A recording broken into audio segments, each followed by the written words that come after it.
Hello everyone, how are you? Today we are starting the next topic that is all about multinational corporations. So after this lecture, you will be able to understand what is all about the MNCs, what is the history behind the evolution of the MNCs, multinational corporation structure, organization of the MNCs, reasons for establishment of multinational corporations, advantage and disadvantages of MNCs and criticism of MNCs. So what is all about the multinational corporations? Before starting the core topic, we should have basic idea about what is all about MNCs. Multinational corporation is a company that operate in its home country as well as in other country around the world.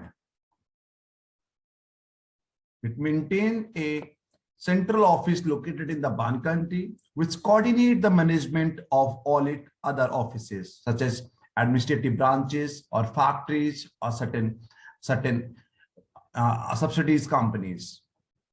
It is not enough to call a company that exports its product to more than one country to a multinational corporations. Suppose that one country is in manufacturing in the respective country and they're exporting certain goods and services to the more than one country, those countries is not called MNCs. If we'll talk about the MNCs, they need to maintain actual business operations in other countries and must make a foreign direct investment there. So it is a corporation that manages the productions, deliver the services, and it is in a more than one country. If we will talk about the definitions, multinational corporation is an enterprise that manages the production or deliver services in more than one country. It can also be referred to as international corporations. According to Franklin Root, 1994, MNCs is a present company that is engaged in a foreign production through its affiliates located in several countries. It's exercise direct control over the policies of its affiliates. It's implement the business strategies in productions, marketing, finance, and staffing that transcend the national boundaries.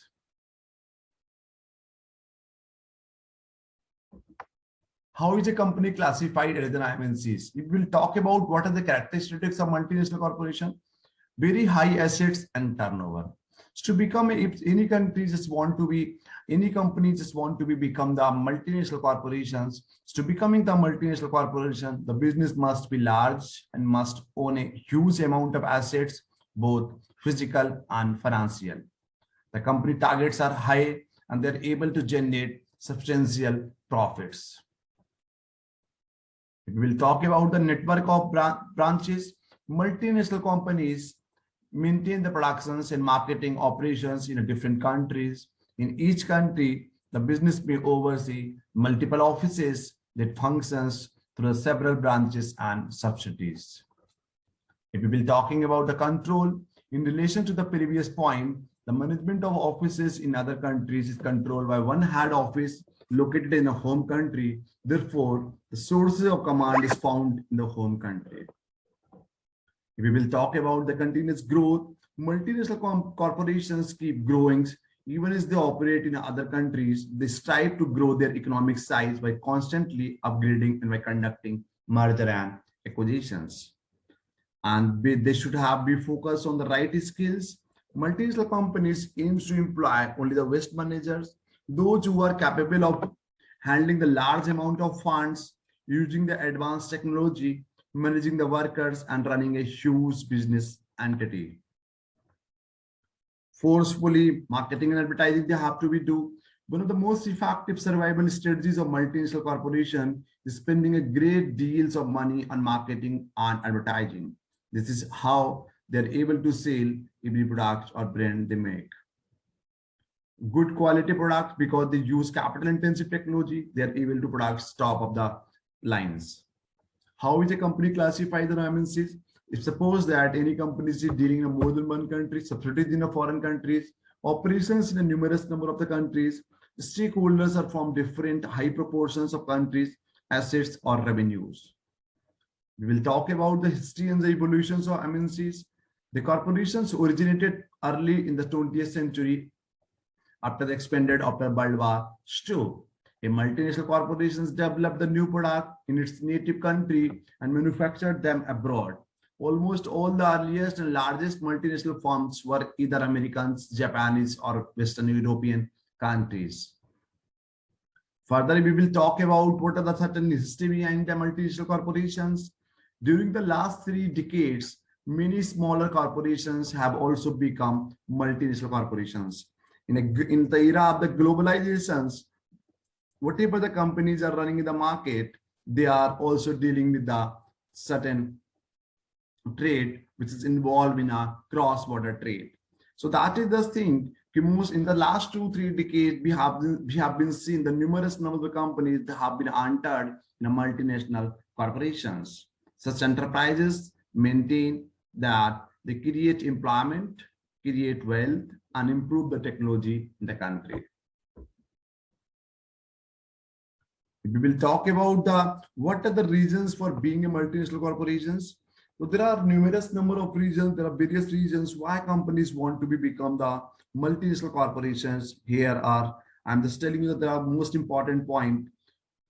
First is access the lower production cost.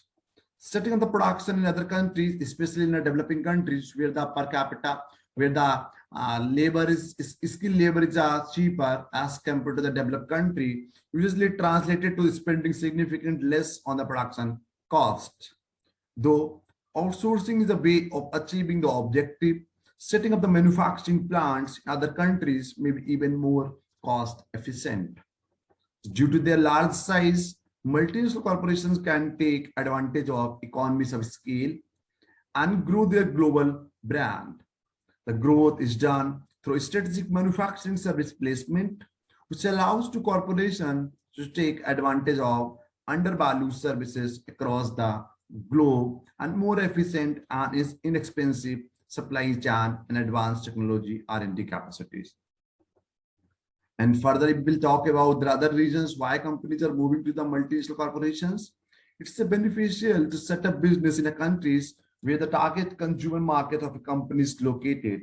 Doing so, it's help reduce the transportation cost and gives multinational corporation easier access to consumer feedback and information as well as consumer intelligence. International brand recognitions make the transitions from different countries and the respective markets each year and decrease per capita marketing cost as the same brand vision can be applied worldwide. It will talk about the talented peoples. Multinational corporations also known to have only the best talent from around the world, which allows management to provide the best technical knowledges and innovating thinking to their product and services so they can take the competitive advantage over on their competitors. And sometimes why we are doing the multinational corporation, we just want to be avoidance of certain tariff barrier. What is all about the tariff barrier? Whatever the tax and duties which we are imposing on international trade, that is called tariff barriers. So avoidance of tariffs when a company produces or manufactures its products in another country where they also sell their products, they're exempted from import quotas and tariffs. Clear?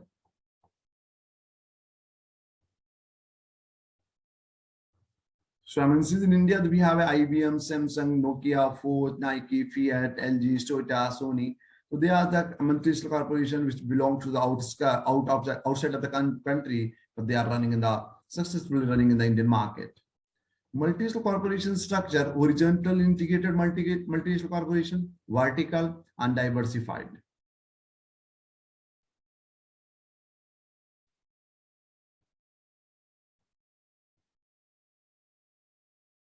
Further, we will talk about the multinational corporations are corporate organizations that operate in more than one country than a home country, and why they are doing and high turnovers and many assets, aggressive marketing strategies they have to be followed. Clear?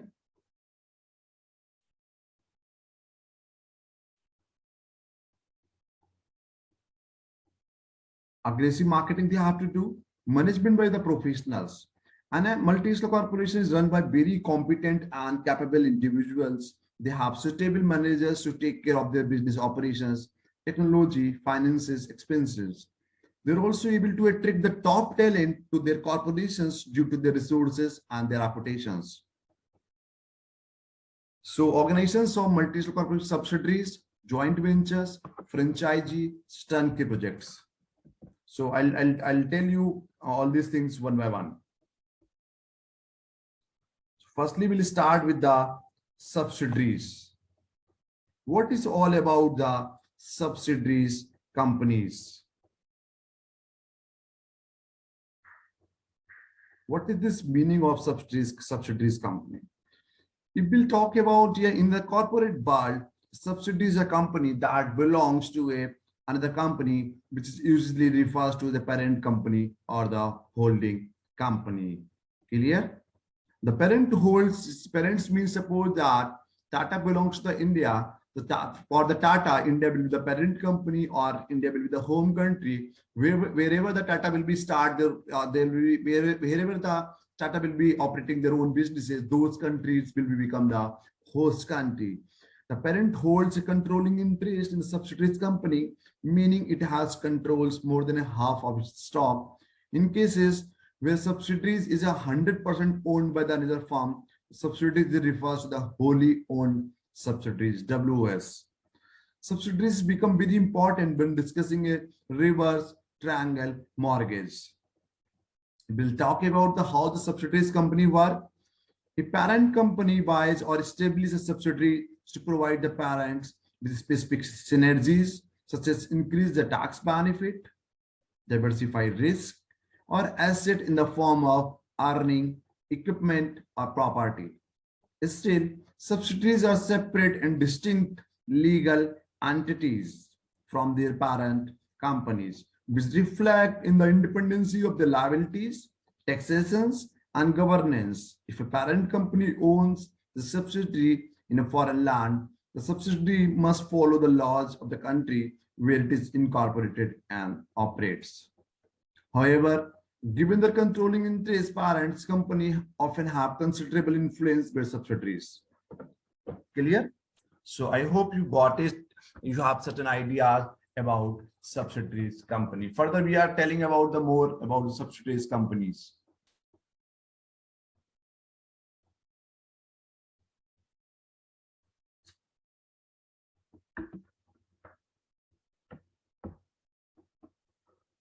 Purchase of an interest in a subsidiary differs from a merger. The purchase usually costs the parent corporation in a smaller investment. Shareholders' approval is not required to turn a company into a subsidiary, as it would be in the event of a merger, nor a board required to sell the subsidiary. So to be designed as a subsidiary, at least 50% of the firm equity has to be controlled by another entity. If the stake is less than that, the firm is considered an associate or affiliate company. When it comes to the financing reporting, an associate is treated differently than a subsidiary. We will talk about the subsidiary financials. Subsidiary usually prepares the independent financial statement. Typically, these are sent to the parents, which will aggregate them. If it does financial from all its operations and carry them on its consolidated financial statement. In contrast, and the associate companies' financials are not combined with the parents. Instead, the parents register the value of its stake in the associations or assets in a balance sheet. This will talk about the common practices as per the Securities Exchange Commission. Public companies should generally consolidate all the majority owned firms or subsidiaries. Consolidation is typically seen as a more meaningful method of accounting than providing separate financial for parent company or its subsidiaries. We will talk about what are the benefits and drawbacks to the subsidiaries. Subsidiaries can contain a limits problems for a parent company. Potential losses to the parent company can be limited by using the subsidiary as a kind of liabilities shield against the financial losses or lawsuit. Entertainments company often set individual movies or TV shows up as a separate subsidiaries for the region. The subsidiaries structure can also offer tax advantage they may only be the subjects to the taxes in their state or country versus having to pay for all the parents' properties. Subsidies can be experiments grounds for different organizational structure, manufacturing techniques, and types of products. Fashion industry companies often have a variety of brands or labels, each set up as a subsidy. We'll talk about the pros and cons. They have a certain content, a certain limit. They have a limited losses. That is the pros. They have a tax advantages. They have very easiest to establish and sell, and synergies with other corporate divisions and subsidiaries, whichever is running in the market. We will talk about the losses or cons. Extra legal formalities you have to be fulfilled at any cost. Accounting work will be very complex, greater bureaucracy, and complex financial statements and liabilities for subsidies, actions, and debt. It will talk about, however, subsidies also have a very few drawbacks. Aggregating and consolidating a subsidies financial make a parent accounting more complicated and complex. Since subsidies must remain the independent to some degree, transactions with the parent may have to be at arm's length, and the parent may not have all the control it wishes. Yet the parent may also be liable for criminal actions or corporate malfeasance by the subsidies. It may have to be guaranteed to the subsidies loan, leaving it exposed to the financial losses. So this is all about the basics of subsidies. Second, we will talk about, I hope you have clear understanding about the subsidies, what it's all about the subsidies, what is the benefit, what are the pros, and what are the cons. Second is we will talk about joint ventures. What is all about the joint venture companies? Joint venture itself is reflecting there is a combination of at least two companies. The joint venture is a commercially enterprise in which two or more organizations combine their resources to gain a technical and strategic edge in the market. Companies often enter into the joint ventures to pursue the specific projects. The JV, the joint ventures may be in new projects, the similar products or services, or it may involve in creating an entirely new firm, the different core business activities. Companies initiate a joint venture through a contractual agreement between the all concerned parties. The profit and loss from the ventures are shared by the participants. If we will talk about what are the most top certain advantages of joint venture company. There is a perfect example which is successfully running in the India, Maruti Suzuki, the perfect example of joint venture. It used to be the Hero Honda, but now Hero Honda has been to separate company. But it used to be the examples of joint venture. We will talk about what are the advantages of the joint ventures, why the companies are moving toward the joint ventures whenever they are entering in international businesses. So there are numerous number of the regions. That is the only reasons companies are moving in the international market with the strategy of joint venture. So what are those benefits? This is a shared investment. There will be a certain contribution of both the parties. Each the parties in the venture contribute a certain amount to the initial capital to the projects, depending upon the terms of partnership arrangement, thus alleviating some of the financial burdens placed on each companies. Shared expenses. Each party shares a common pool of resources which can bring down cost on the overall basis. Technical expertise and know-how. Each party to the business often brings specialized expertise and the knowledge which helps make the joint venture strong enough to move aggressively in a specified directions. New market penetration. The joint venture may enable companies to enter a new market very quickly as all the relevant regulations and logistics are taken care by the local players. And common joint venture arrangement is a one between a company headquarters in a country X and the company headquarters in a country Y that want to obtain access to the marketplace in a country X. With the formation of the joint ventures, the companies are able to expand their product portfolio in market size, and the companies we company obtain easy access to the marketplace in the country A.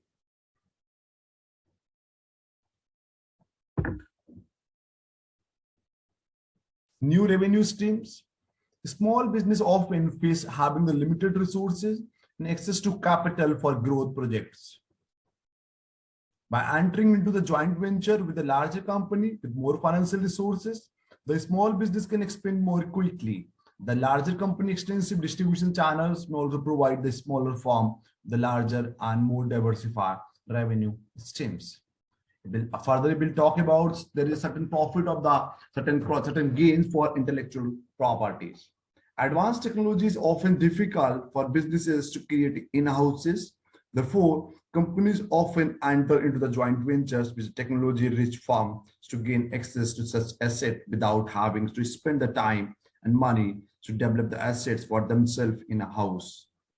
Large firms with a good access to financing may contribute their working capital strength to a joint venture with a firm that has only limited financing capabilities, but that can provide key technology for the development of product or services.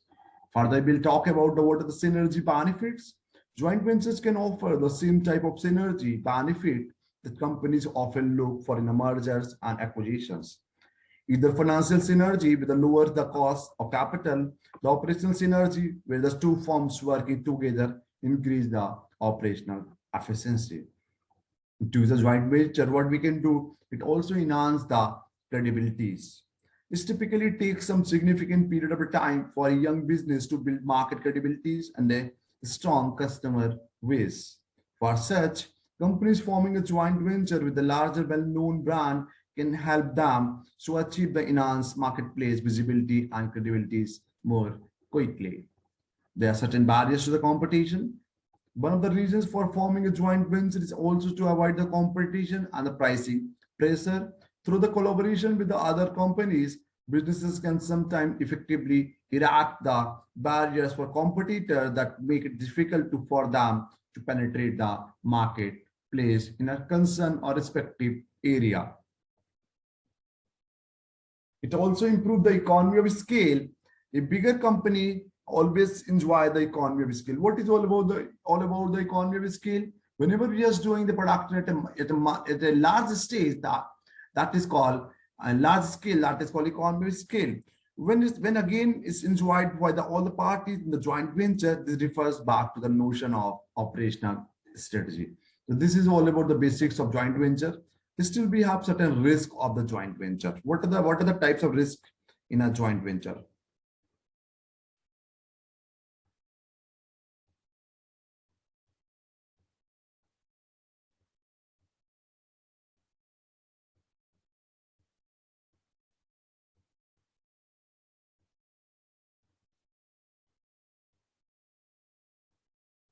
What are the risks of joint venture? There are several benefits which have been already told you. So forming a joint venture, the detail have been already told. However, the joint venture can also create certain challenges and certain risks also. Forming a venture with another business can be complex in terms of certain times and effort requires to build the right business relationship. A new joint venture can cause the following problems. Sometimes suppose that both the companies that belongs to different countries, they have different cultures. So due to the cultural mismatches and different management style between the two firms engaged in a joint venture can lead to poor integrations and cooperations, again threatening the success of the enterprises.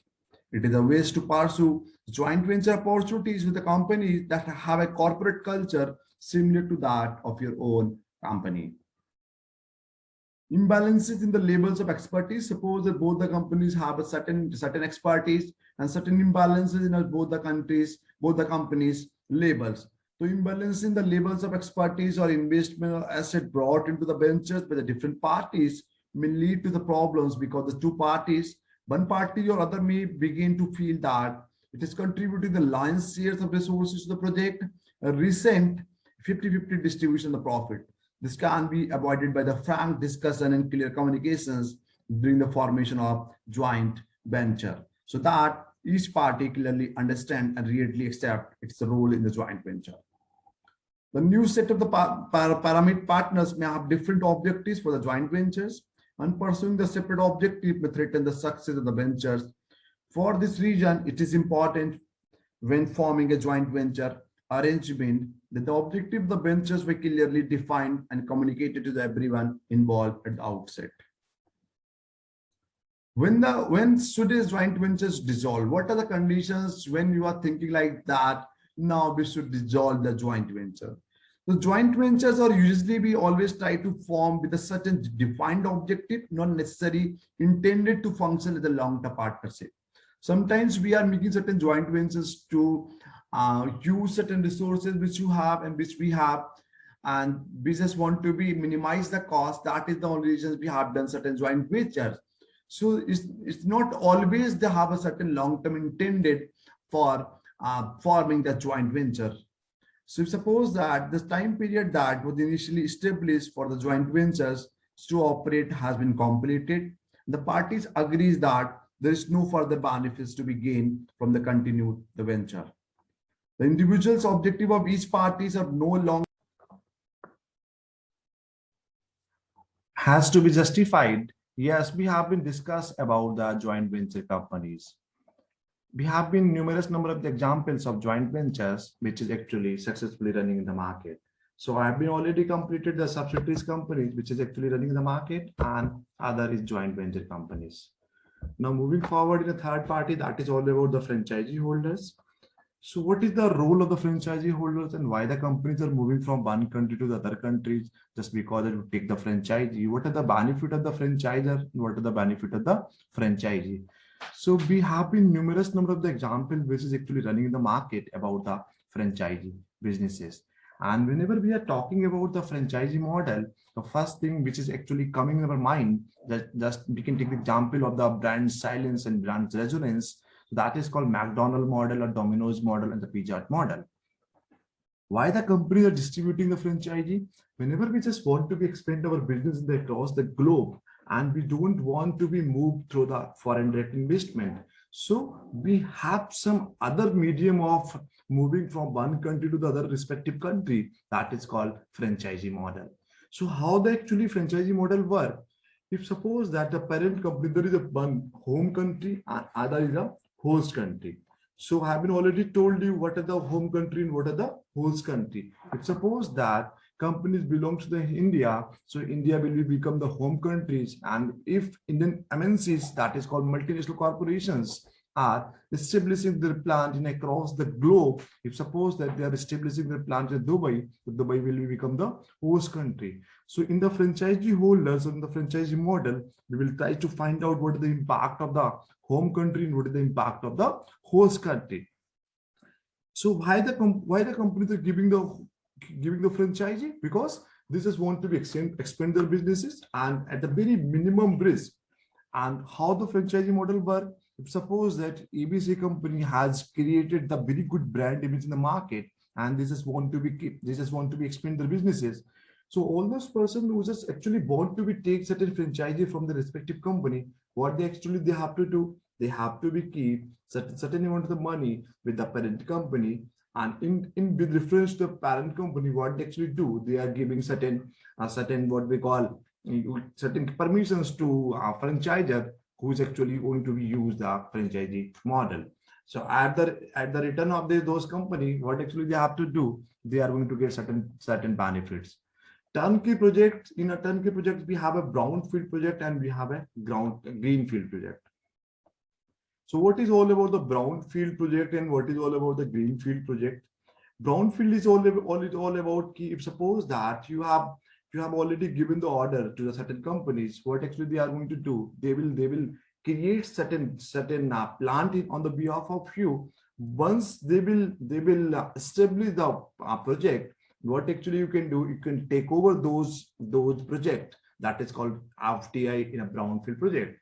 And if we're talking about the greenfield project is that means you are starting your plan from the scratch. That is called greenfield project. Now, reason for the establishment of the multinational corporation. First, that is very quite easy to understand. That is all about to increase the market share. Yes, I don't want to be describe in detail. to secure the cheaper premises in labor. I've been already told you the theory of the comparative cost advantage, which is given by the David Ricardo in the 1916 and 17. We just want to be targeted those respective countries where the overall cost of capital is minimum. So that is the only reasons. That is the only reasons most of the US and European multinational corporations, India and the China is that the destination market for across the globe, because as compared to the European country and the American country, India and China have the cheaper premises and cheaper labor. Third is employment and health and safety legislations in other countries may be more relaxed. As we know, in terms of India, we have a very quite easier rules for the employment, health and safety legislations. If we'll talk about the ISO 9001 or 14,001 or 21,001, so as compared to the India, we have a very easy and relaxation policies for these many things. And we are not damn care about these certain things, which is actually, if we are comparing with those respective countries, those developed countries, we'll take the example of Japan, Germany, or European countries, or America. Even the South America countries are also very much, we'll talk about the economy perspective. Those countries are near about the Indian market, but in terms of the legislations or so they have very rigid rules and regulations. That is the only reason peoples and most of the MNCs, they don't want to start their plan in these many countries. Next, to avoid or minimize the amount of tax to be paid, countries like a US and countries like India and some other relative country where the taxes is very much high. So sometimes what actually we do, as we know, across the Middle East, start from the Saudi Arabia to the Dubai or Jordan or Amman or Lebanon, they have very minimum taxes. They don't have corporation. They have corporation tax. But we will talk about the developed countries. So as comparisons to the developed country and the developing countries, they have very minimum taxes. So that is the only reason, just because of avoidance of the taxes, that sometimes we are moving into some respective countries to take the advantage of government grant available. Yes, in every country they have certain government grant available depending on the certain industries and certain products and services. Next, to save on the cost of transporting goods to the marketplace and to develop an international brand. If suppose that you are doing very good in your respective country and you just want to create certain global brands, I've been already told you what is all about the domestic company, international company. I have started telling about from the local, then domestic, then local, then regional, then domestic, then national, then what we call international, then the global, then the multinational, then the TNC. So international, global, MNC and TNC companies, people do think like that.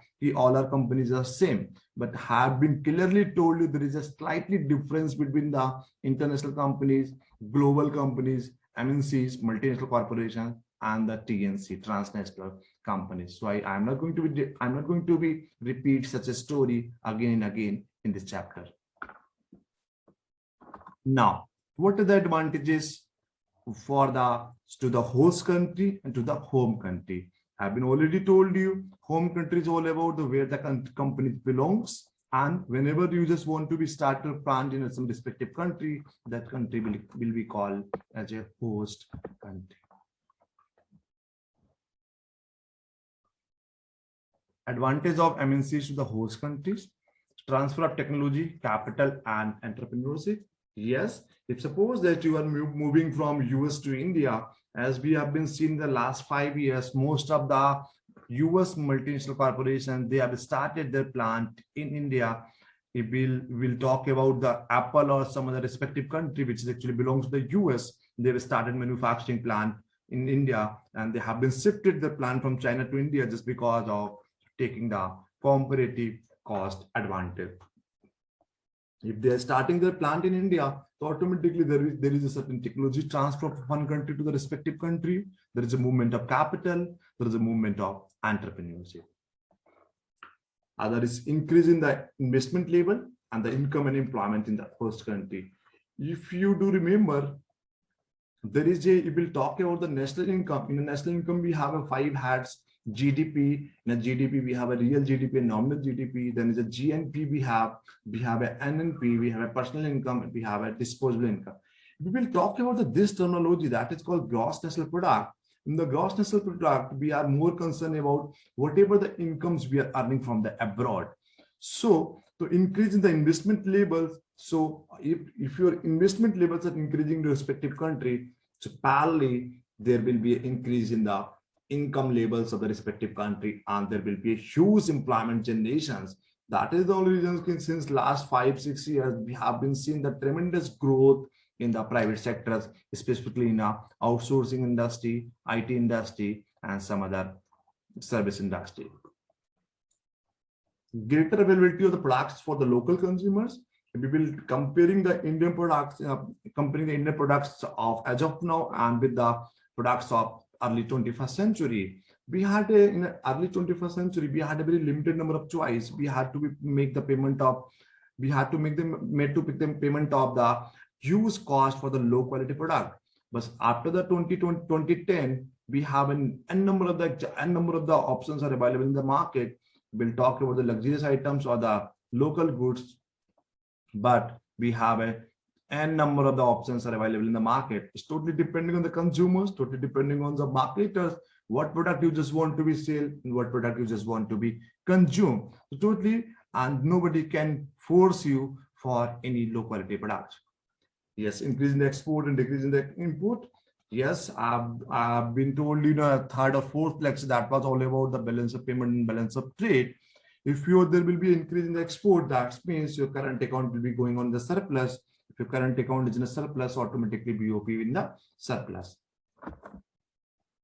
Now, advantage of MNCs to the home country. So that was all about the whatever the advantage have been told in the past slide, which was all about the advantage to the host country. Now we are talking about the home country. Yes, acquisition of the raw materials from the abroad. Yes, sometimes what the MNCs are doing, excess number of the raw materials they are acquiring from the host countries and they are carrying forward to their home country. Other is technology and management expertise acquired from competing in the global market. Exports of components and finished goods for assembly or distribution in the foreign market. And next,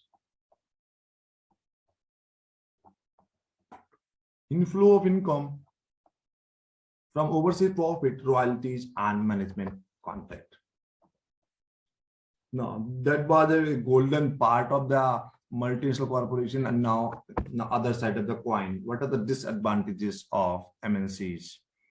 Trade restrictions imposed at the government level.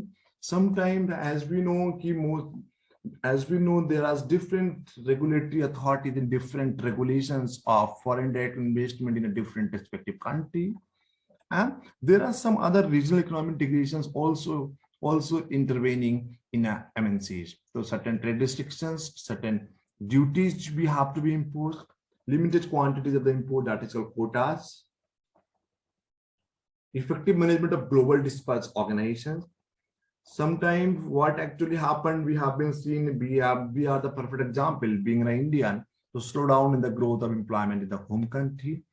And sometimes, not even sometimes, many times multinational corporations planning to do just like they just want to destroy the competition and they acquire the monopoly. In terms of India, we can see we have been numerous number of examples. Foreign multinational corporations running in the market. What they have been done, they have destroyed the competition and acquired the monopoly. Now, other side, we will talk about what is the criticism of the MNCs. Creation the false needs in the consumers. We are sometimes being in a marketers, what the marketers does, they just create the certain false need in the consumer, which affect their disposable income.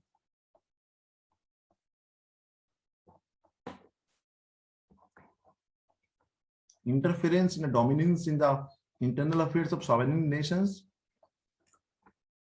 And this is very important point, invasive advertising and corporate lobbyings, creation of the monopolies in the market and elimination of the local competitions. Depletion of the resources due to the continuous use by these corporations And there is one important thing that we have been faced in the last 20-25 years after the emergence of multinational corporation. First is the centralization of research and development operations on their home country, low considerations and human rights and welfare. Yes, this is also a very big problem we have been seeing, that is called problem of dumping. Despite of the many effort has been done so far by the World Trade Organizations in the late 1970s, still LDC, that is called least developing countries, and the poorest developing countries, they are still facing certain problems of dumping. Thank you so much for joining. Goodbye.